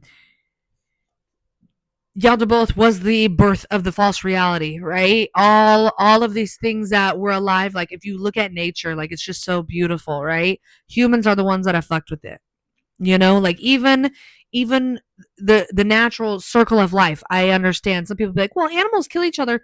Yes, but like that is, they are still all serving a purpose specifically in nature. Humans are the only ones that are different, that are causing cataclysmic level events through global warming, through, cutting down trees and all kinds of shit, and just deforestation. Like it just makes so much sense that we as humans also are the only conscious ones that can build and do this or do that, because we are the ones who are able to create heaven or hell on earth. And if you ask me, it looks like a fuck ton of humans have been creating a lot of hell on earth. And it looks like to me it has to be male centered, because that's what our societies across the globe are, male centered. Even though we're finding out historically that there used to be matriarchal, Native American groups of people, or hunter gatherers, that still women were hunters at old ages or teenage ages. And so when I was taking notes on this too, about plasma and how it relates to this, the false matrix is built of inverted plasma light, okay? Light that traps biophotons in lower density patterns, okay? So your fucking biofield is made out of biophotons. You can't fucking see them, right? But this is how people can have an aura, which I kind of feel like you can a little bit see mine today. Whatever. Maybe you can see it. I can see it, okay? But dimensions I want y'all to just go and look into quantum physics, because then it would make sense of how entities could reside there. Dimensions are nested bands of vibrating plasma, each guarded by archonic influence. Okay. So again, as you're passing through these, this is why in dreams in the astral realm, right? You could have scary dreams, or they're trying to fucking make you feel fear in your dreams, even to siphon that shit. Or who fucking knows? Maybe it's you and another, because another thing that I looked into is if other solar systems are other time spaces, they have their own story. It could be you in another alternate universe making different decisions. And when you're asleep, you're clocking out of this dimensional universe, right? And your consciousness goes elsewhere, but you're in the astral reality and you're able to perceive things that you normally wouldn't. It's like being, in deep meditative spaces, or being under mushrooms or ayahuasca. Like, you are not here in the physical, right? Anytime that I've ever done mushrooms in the past, again, less than 5 times in my whole life, but it made me realize that that was like taking a lens off, not putting a lens on. It like makes you realize, oh my gosh, like this isn't real. And it makes more sense when you think about it through a quantum physics perspective, because again, you learn about how everything really is vibrating particles, and you're just not going through anything because your brain is aware. This is a chair, this is a floor, I'm not going through it right now. But when you're under the influence of something like medicine, like, mushrooms, psilocybin, it makes you realize, oh my gosh, like, I have consciousness inside of another meat suit, but this meat suit is like the most technological advanced. Everything that they're making right now, whether it's the chip, whether it's AI, whatever, it's all trying to mimic you as the human, and they're trying to capitalize off of it because we're nearing an ending point. People are waking up very quickly to a class consciousness level, and they don't want it, so they're trying to figure out how to grab as much as they can before it's gone, right? But Jesus Christ, though, himself, like I said, I'm going to do another episode on this at some point in the next week or so about the Marys in Jesus' story, right? Because there were so many ways these women were left out, and the cool ass ways that these women were literally just made, they were prepared and prepped and knew what they were doing, right? Including Jesus' mother. She was in a fucking temple from the time she was 3 to 13, you guys, preparing for an angelic. That's insane, right? And again, to finish the dimensional time frames, right? When we get from 6 to 8, the Galactic Federations, from 9 to 11, that's Barbello's realm, angelic harmonic civilizations. So some serious Pleiadian light lines, meaning those are civilizations in time space that have fully aligned with understanding what source is. They probably have cool ass technology. Think about literally the movie Atlantis, okay? Using that technology in a positive way to where they're in constant contact with source, and that they're only doing things to serve each other that serve source. Okay. So to me, it makes sense that those higher civilizations, that some people, some people say that they're channeling, right? I understand when people are channeling, because we are conduits, we are channels, right? But if you're channeling the Galactic Federation, which, like I said, resides in the 6 to 8D, if they are promoting hierarchy, if they are telling you to worship them, if they are telling you to be scared, fearful, they are not 100% serving you, okay? If they are sitting there and all they do is they give you, one piece of information that helps you personally, that promotes, like, I don't know, just like to me, promotes being able to feel free from archonic influence, so fear, shame, guilt, that is them serving source. So these entities can have separate, understandings and awareness of what source is, but they could look different because they reside in different dimensional time spaces. But ones that produce fear, shame, guilt, or are abducting humans, right? They are not serving source. Remember that in your head, okay? So 12D to 14D, this is after we get past Barbello's realm. This is the Christos, Sophia, Aeons, Lyran. And to me, it's like Barbello, though, encompasses all of that, but within those higher realms, it's like some people say, like the original human templates, where it's like literally love, life, truth. You see what I'm saying? Like the best essences of a human, minus all of the ways that our brain distorts it through influences of false matrix systems, or, even other entities and the ways that they're influenced. Okay. Right. It would just make sense that only pure light, love can reside in these higher dimensions. Then after you get to 15, which CERN says there's 17. So I believe 15 through 17, it's just foundational layers of consciousness source, like deep plasmonic realms. Okay, that would be like pure stillness, all encompassing light. There's nothing that is made from any distortion there. There is nothing that could distort it there, because it just is. It's nirvana. It just is. Okay, and that moves me to wanting to tell people too, what does the Apocrypha of John say about the souls that are on earth, right? They break them into three categories. Three categories, okay? Multiple. So I want you to understand, these are multiple ways that source, whether aeon, source, whatever, they already knew at the beginning of time what souls, what fractals of light will do what, right?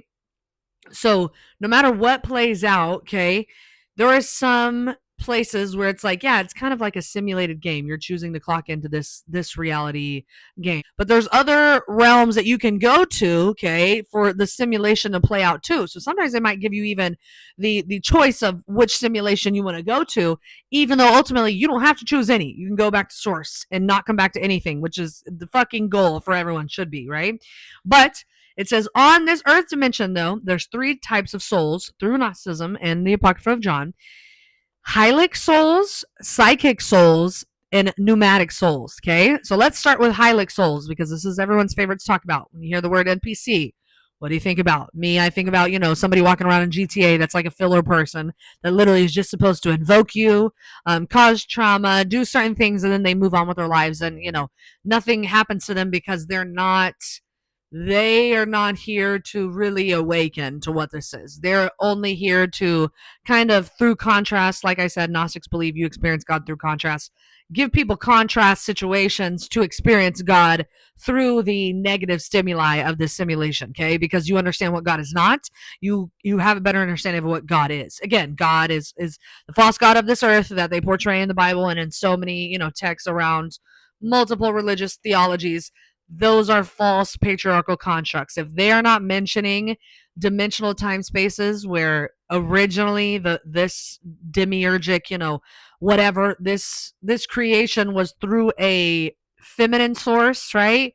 They've lost the plot, because nothing is birthed through just source itself. So the Hylic souls, like I said, if we're thinking about a simulation, these player characters, they only got 1 to 10% spark left. Maybe you've reincarnated and made so many fucked up decisions. Think about Coco, okay?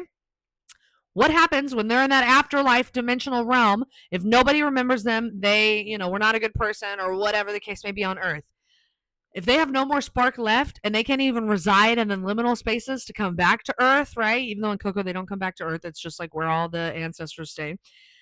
They dissolve, right? In Gnosticism, they even say that these souls, once your spark is down to nothing, you dissolve back into matter and go back to source to be kind of reconfigured. And other spiritual texts say this too.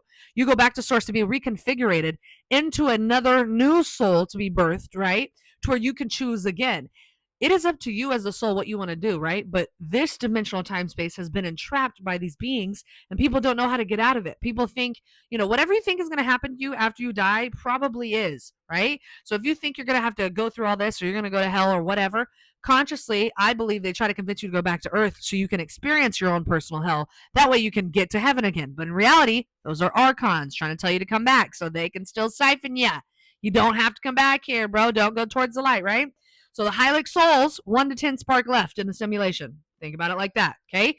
It is possible for some crazy fucking life event to happen, and by chance of matter, they grow to know source, right? And they get a little better in this lifetime, and then they probably have to come back again because they barely figure it out. If you've got 1 to 10% left, it is highly unlikely you are not going to have to go through some other simulation, false concept, contract, because you don't know who you truly are, and you had nothing left to show for it, right? Because you made so many decisions that harmed others, which when you're harming others, you're harming yourself. If we are all divine sparks of light, we're all part of that same consciousness of light, right? That means that you're harming other lights by doing that. So you have to reap those, right? And you reap those by feeling guilt, shame. If you weren't feeling guilt, shame, or if you were only, oh, lights flickered. If you were only feeling love for other humans, your light would have grown from that. But if it didn't, your life it's going to take a hard turn, right? So they're matter bound, most disconnected from source, often fully NPC coded. okay? Or energetically inert, no inertia left in them. They may awaken rarely through shock or trauma, but run mostly on preloaded archonic scripts. These are the people that show up in your life over and over again, different ways, giving you the same fucking lessons because you didn't learn them. For me, makes so much sense. Whether friendships, whether even in my marriage, these same scripts being reloaded until it's worked through properly within myself, really. Me choosing a different route is the only way that those have changed. Me setting boundaries is the only way that these relationships have changed to where I refuse to engage with those scripts anymore. You have to start realizing that it is like a simulation, right? These archons are programmed into human vessels, right? And some of them have no soul left. They're just straight up there to show you, to piss you off, to see how you'll react. It's not about them, it's about you. It's about your reaction. You giving off the emotion, because then they can siphon you. If you got no light left, they can't siphon shit from you. They're just helping other archonic sources be able to siphon from you. Okay? So even in, I wanted to put too in my notes sections when I was writing biblical like references. So in Romans 8:6, to be carnally minded is death. They're not saying you got to die to have death. They're saying to be carnally minded is death, because you have no more spark left. You have no more, God is not talking to you anymore. If all your biophotons are pretty much gone because you've been siphoned off so much and all your own emotions and things, think about the worst times of your life where you want to end your life. It is because that is the spark being siphoned out of you. Especially for people who naturally give off a brighter spark. Think about, when they talk about indigo children, okay? I'm not saying that anybody's more special than the other. You'll learn in this. All souls still serve a purpose. All still serve a purpose in awakening, right? Including for the souls that are more self-aware, okay? So let's get into the next layer. Psychic souls. These are 40 to 60% of the spark left, okay? So they can be in contact with source. They are in contact with source, but they're morally driven, right? A lot of times super religious, maybe philosophical, but still externally bound, still. So this is where I am trying to understand in of myself, where am I at, right? To me personally, I've gotten to a point to where with everything that I've ever looked into, I am so aware of like, okay, I just want to leave this earth better than I was here for it, because I don't care for it. I don't care for the earth. Not necessarily earth itself, but the humans on earth and the way these structures have been. I feel like I am specifically here to help talk about things like this, because when there are so many atrocities going on, whether femicides, genocides, race war, gender war, we have got to find a way to bridge this, because all of the division is serving something, but it's not us as the constituents of earth, right? It's serving something else that is a false construct to hold up, patriarchal values of entities that believe that they are fucking God, but refuse to do the work to help across to their neighbor, right? To actually love their neighbor. These are entities that know what they are doing, working with humans that are easy to manipulate, okay? But psychic souls, though, they are aware. They're just externally bound. They still want money. They still want wealth. They still feel like they have to follow this, specific doctrine or this specific way, or, these are people that like, they understand Christ's teachings, but they still think you'll go to hell if you're gay. If you understand what Christ was saying, baby, all you got to worry about is yourself. Okay? God doesn't care about who somebody loves if it's rooted in love. Okay? So for psychic souls as well, they have the hardware, but they're blocked by belief-based firewalls, systems, right? That are set up to not let you fully actualize how much power you have as a human, because they want you to give up that power to a false god of this earth. Okay? And they're capable of repentance and awakening, and a lot of them do awaken. These are lifetimes where it's like some crazy shit happens, and they're like, oh my gosh, like, okay, that does make sense. That does bridge that gap, and they get up to where they are able to pass what I believe the archonic, dimensions after they pass away, to where their spirit is aware of the false constructs of like, okay, like I don't have to go back to earth, right? This is why I like Gnosticism, because they don't tell you, that it's going to be personal to you and that you got to figure out all your trauma to be able to pass through these gates. Not all of it, but to just become self-aware of it, right? Become the observer of your thoughts. You're not your thoughts. This is where we get fucked up and tied into these things. These are things that I've had to teach myself. I am not my thoughts. I am not my trauma. I'm not even the story that I perceive of myself, let alone what others perceive of me. You are not any of that. You are a fractal of consciousness that has been told this story since you're born. You're female. Your name is this. You're this. You live here. You're from there. This is your tax bracket. These are all ways they divide you, and now we have more social constructs of division. Okay, so another, like I said, I wrote down biblical references of it. In James 1:8, a double-minded man is unstable in all his ways. You can't go to church and act like you're some godly man, but when you go home to your family, you're sitting there yelling, screaming, and you can't be emotionally present. You can't sit there and say that you're a godly woman, and then when you go home, you talk shit about your neighbor, or you're not reaching out to other women for help. You judge them when they make mistakes. Okay, this is how you can kind of start to see where people are at in their soul's journey. Okay, and then for the last one, we have pneumatic souls.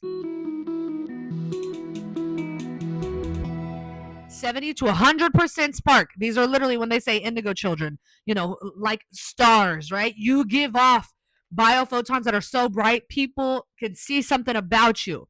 This is why, be a light in the darkness. Even biblical references do allude to some of these truths, but they had to take out certain parts so you don't know the full truth, so you can't self-actualize. So you keep coming back to this bitch to serve whoever is at the top of all these religions and politics and all this shit globally, not just America, right? Because it still serves Yaldabaoth, still serves the Archons, still serves false dimensions, the false matrix, okay? So pneumatic souls, they're seeds of Seth, okay? And I'll explain the seeds of Seth in a second. Aeon fragments, divine mission bearers, right? They remember source, they pierce matrix code, and they activate others. Often trauma targeted early due to their frequency. Oh my gosh, it even reminds me of the dude who did the video about the egg-shaped things. He talked about how there's psionics in the government. 3-letter agencies really using this, right? Think about fucking Stranger Things. Think about MK Ultra. Think about all these things. They use children that have breakages that open up barriers, right? Think of bipolar depression. They're splitting your brain. When you split it open, you have a gateway. Think the gateway tapes. A gateway to be able to contact other entities in other dimensions, good or bad. And when I'm talking about pneumatic souls, they're the ones helping people wake up to the matrix. Okay, again, everybody's soul serves a purpose. Even the NPCs are serving a purpose in the simulation. Okay, but the pneumatic souls, these are the ones who feel like they're the black sheeps in their family. They're the ones that feel like, they see all the connections, all the pattern recognition, and that they have certain abilities, right? Think about the telepathy tapes, children that are nonverbal autistic, hyper smart in many ways, including they have an ability to travel space time and meet up with other nonverbal souls or become aware of what their parents' thoughts are instantaneously. That's quantum physics. That's not just some spiritual bullshit that I'm giving you. So pneumatic souls, in the Apocrypha John, they said the seed of Seth will not be ruled by the Archons. So these are the seeds that are like the brightest, that shine the most in the simulation to wake up other people beyond religion, beyond politics, beyond all these things, right? And again, none of them are better than the other, but they all serve a fucking purpose. In the video game, the NPC still serves a purpose. The other person that's in the game that's not as high level ranking as you at the game, but they still are there playing the same game you are. If you're on the same side as those people that are playing the same game you are, you want to help them awaken, right? But first you got to awaken within yourself. For people that are, the psychic souls that have 40 to 60%, y'all are so close to the threshold of being able to get out of this fucking simulation.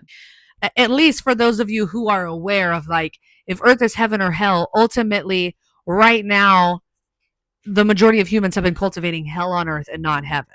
John 17:16, okay?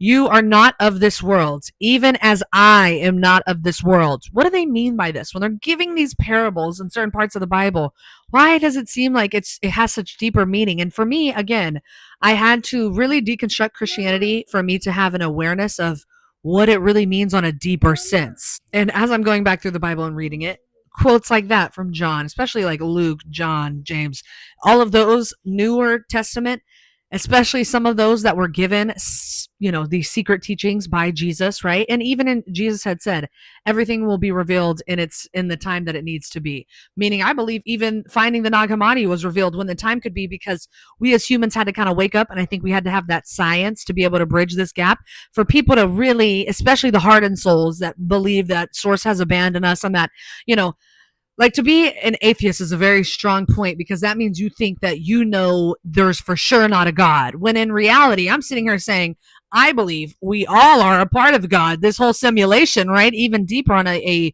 spiritual sense, on a simulation experience.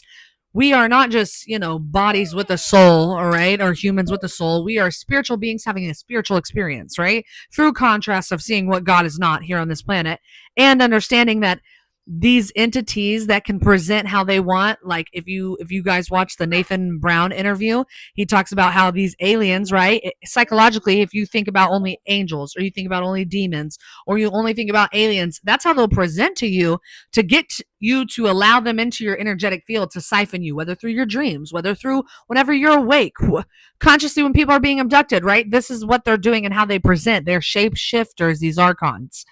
Okay. And they present to you, they can come through the fucking walls. Think about even hauntings and shit, right?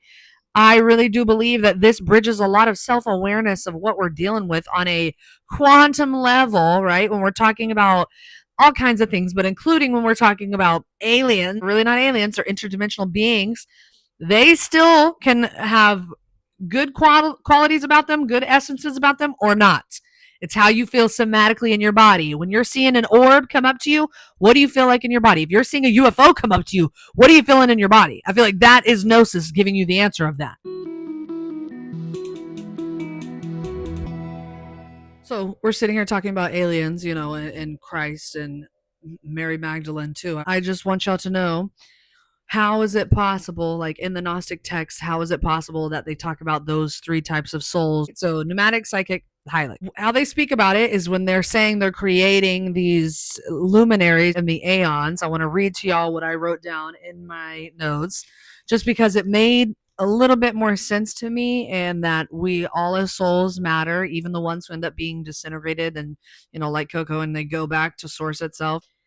It says they place his son Seth over the second aeon, the presence of the second light Oriel. The third aeon, the seed of Seth, was placed over the third light Devatai.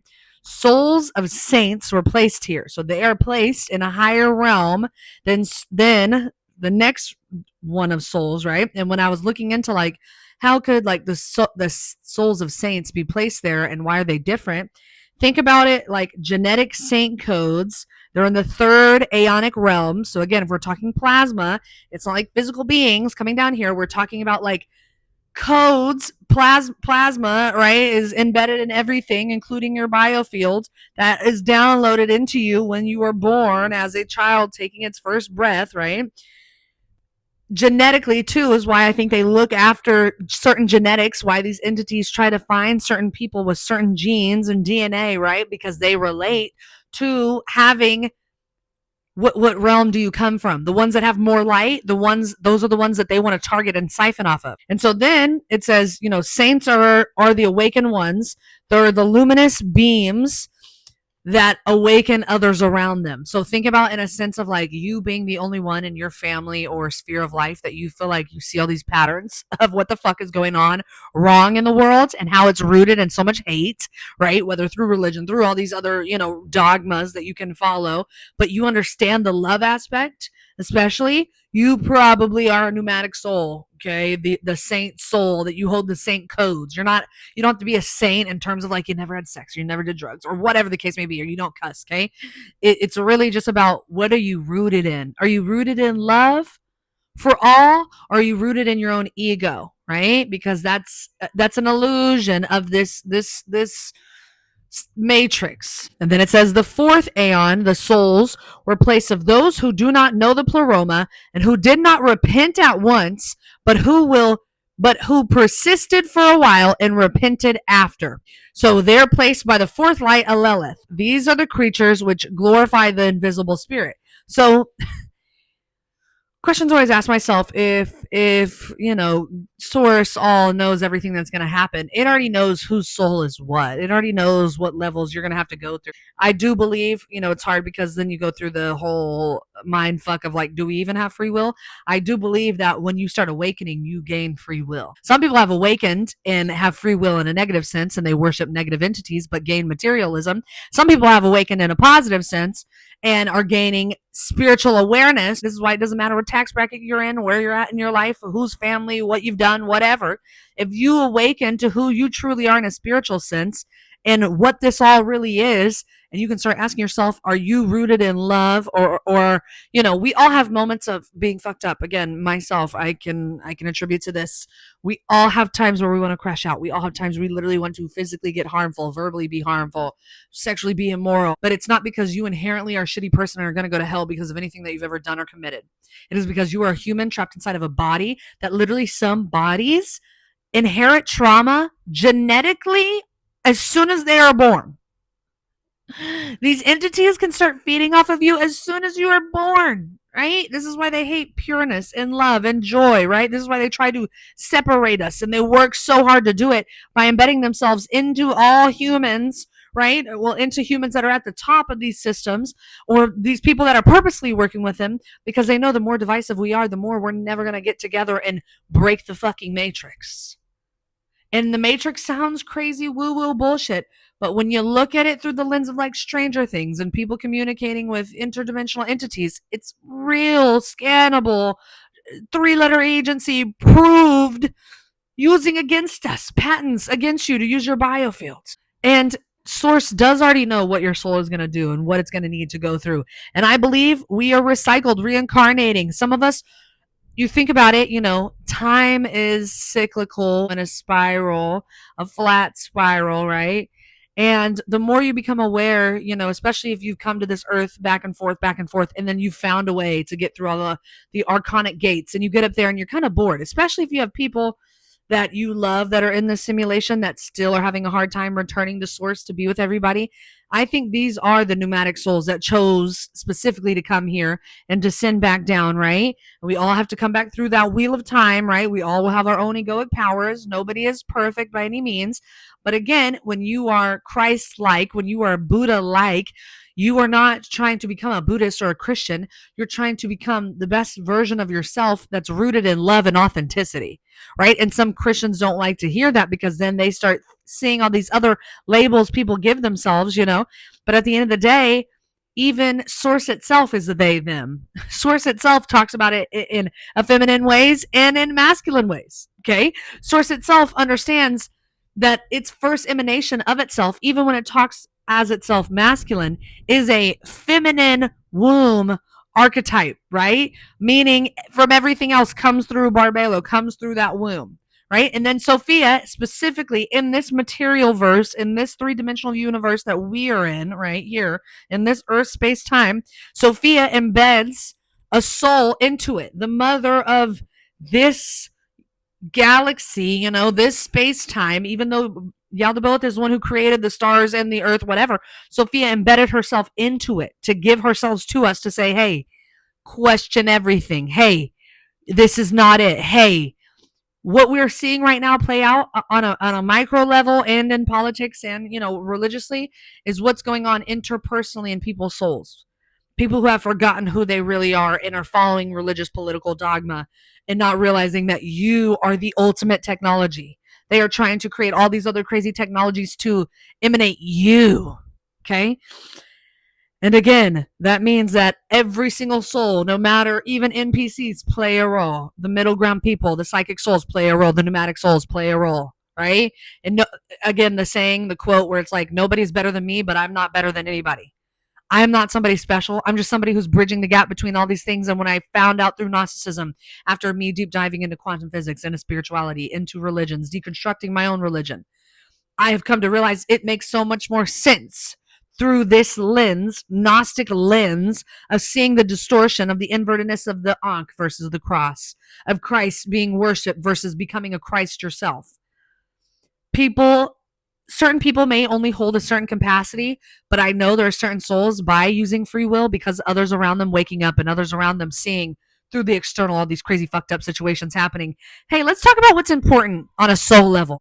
And to me, I believe this is what's important on a soul level. And reading this makes sense why there are certain souls that are just made to help other people wake up, right? And then there's souls that are not made, but they've been siphoned so much through other cycles of time that they barely have anything left. And they're really just NPCs walking around, or think about technology we have that these, one percenters can transfer bodies. And now there's just clone like people walking around, or technology where it's just straight up clones made by the simulation just to fuck with you, bro. Literally. And like when I was reading about like the saint codes, there are codes that you can embody, right? It's frequency blueprints encoded in your biofield and plasma body. Think about that.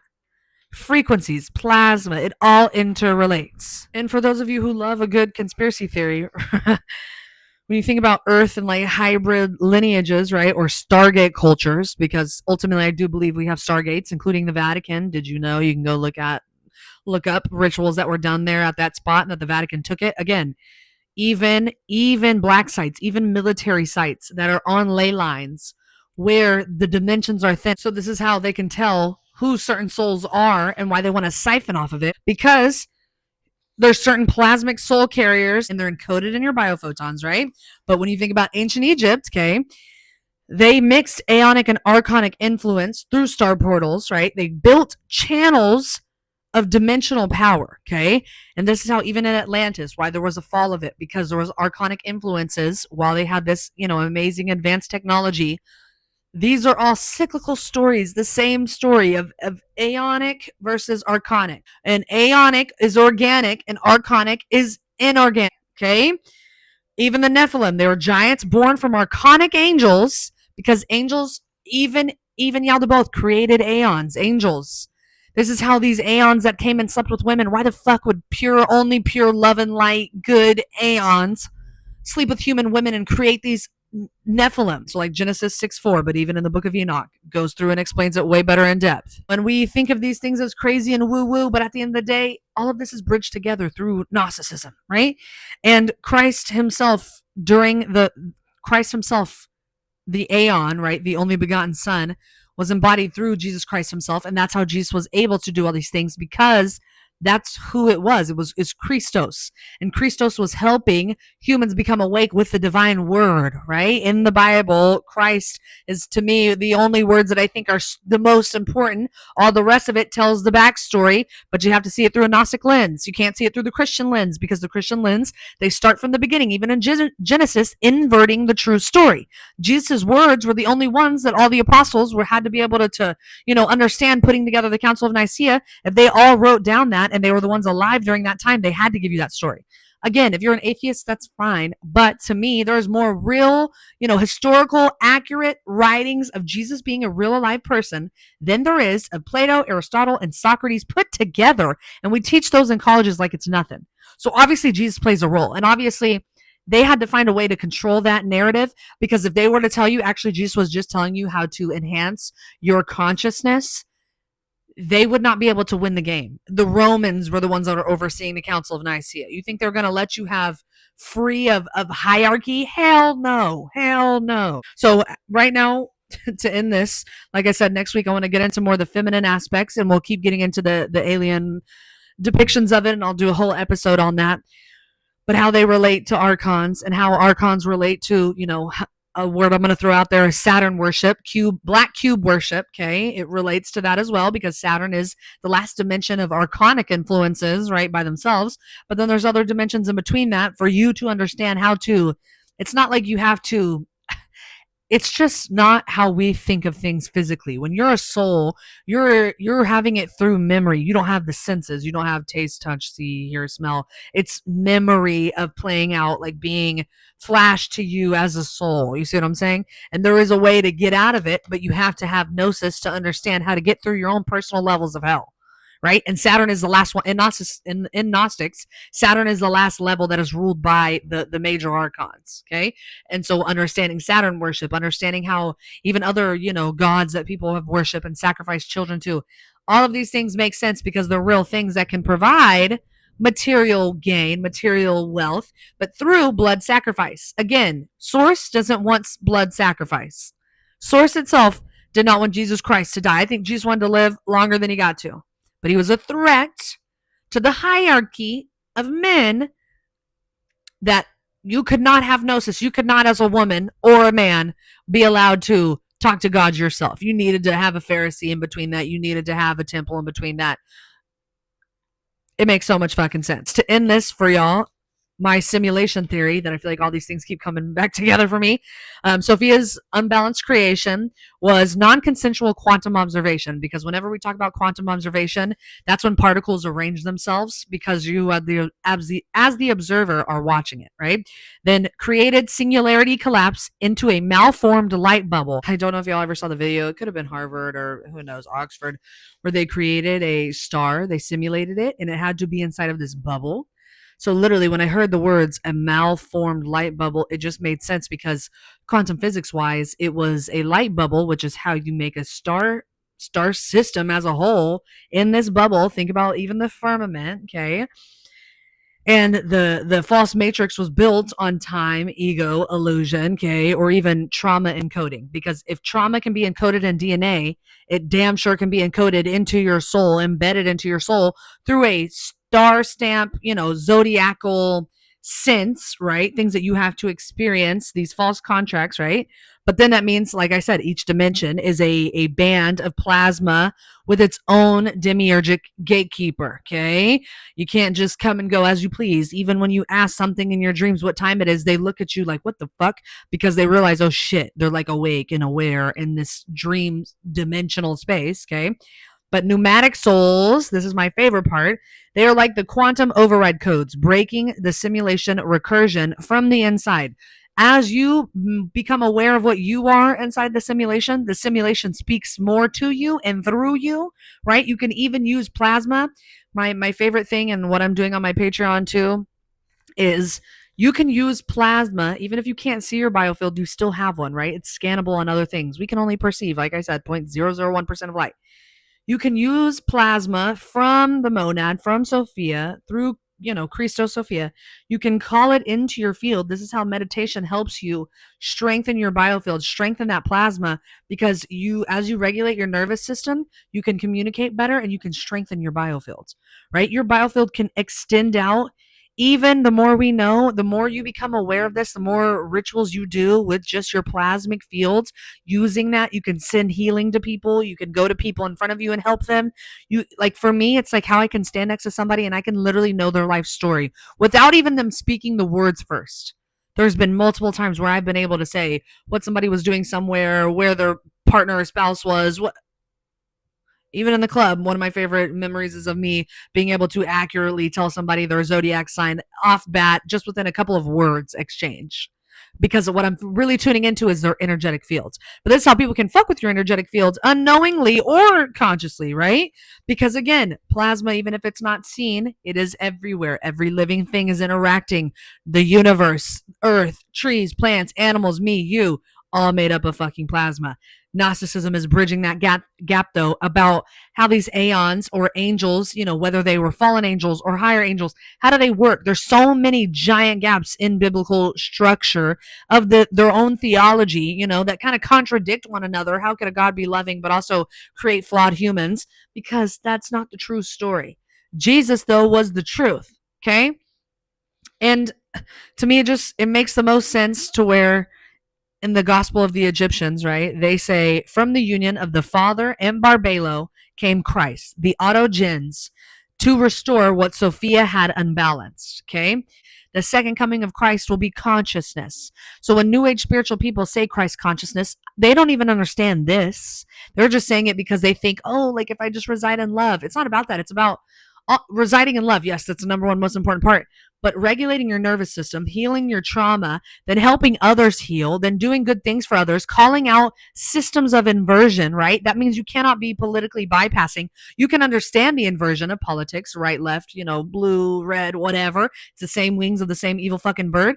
But if both of them have systems set up for people to fail, for people to be harmed by it, for them to be able to siphon more souls off of it, you got to call it out. We got to reboot the system, right? So many things can be fixed within the system, but it's going to take uprooting the system. That's what's radical about this. There's no way to fix what we have.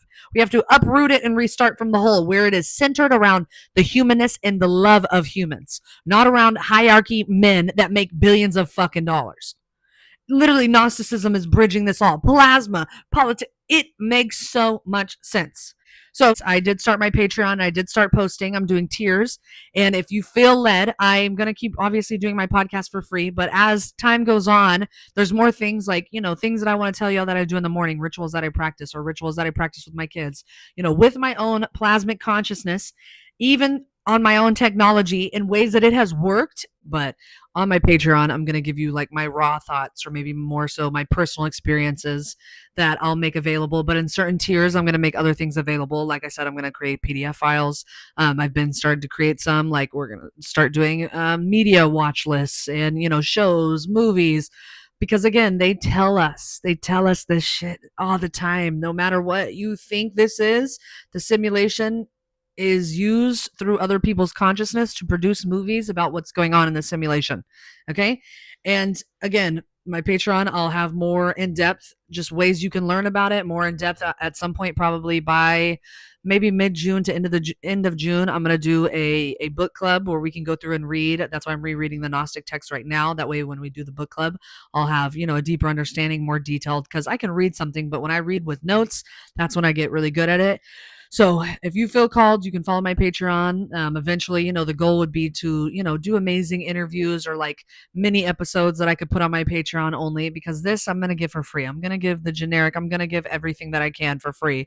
It's just when we go into more depth, and like I said, I want to start doing, I got to really lay out the framework by the end of this month, but I'm working on laying out the framework for doing a biofield reading and a astrological reading. Then later on, I'll get into destiny matrix and human design, because again, these are all ways of reading your own energy through that timestamp, through your birth chart, through your self-awareness of what false egoic things you got to work through, right? Whether it was put in your birth chart or intergenerationally, they all relate. It's all saying the same thing in different ways. And I just want to help everybody self-actualize to who you are. Again, I'm no one special. I'm just bridging this gap of the science and the spiritual because I enjoy doing it. So I'm glad you stuck with me this long. And if you feel called, go follow my Patreon. If not, it's Earth to Taylor on Instagram, on YouTube, on Spotify.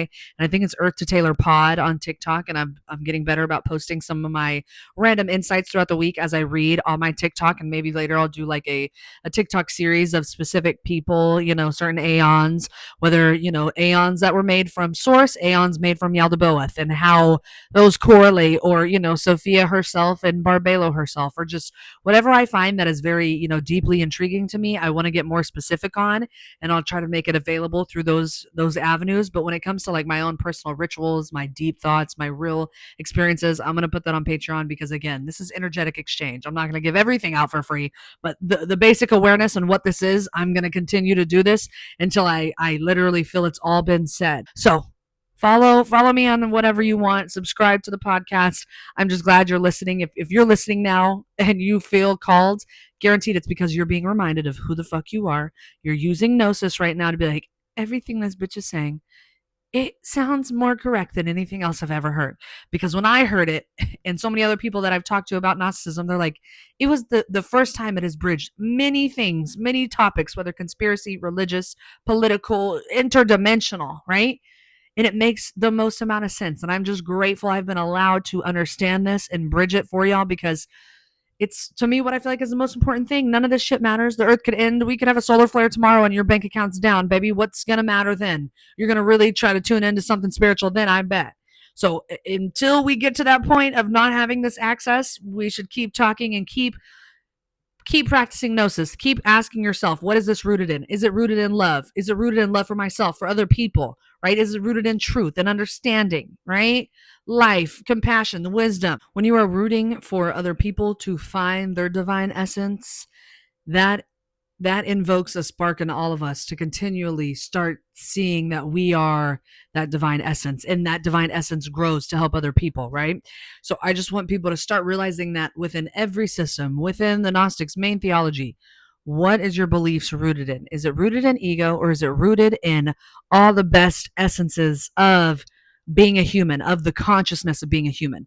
Not just the physical material, that is material things, right? Again, Gnostics believe we see God through contrast of what God is not, right? This is how they say things like in heaven, everything is infinite. You don't need food. You don't need this. You don't need that, because you don't have a body to perceive it in, to perceive hunger, whatever. Everything just is. And that's what I want us all to get to, is that the more it's rooted in love, the more you get closer to that higher consciousness. And I hope that you start applying this to your own lives. Stop just listening to me, start integrating it into your own fucking lives. I'm just here to be a bridge, be a voice to what I feel, what I know in my own gnosis of what I'm supposed to be doing and how my brain works. How does your brain work? How can you make a difference in your own sphere of life? Go and do that. Whatever you feel led to do that is rooted in love or authenticity of yourself, that is where you need to go. So thank you guys for listening. Have a good week. Bye.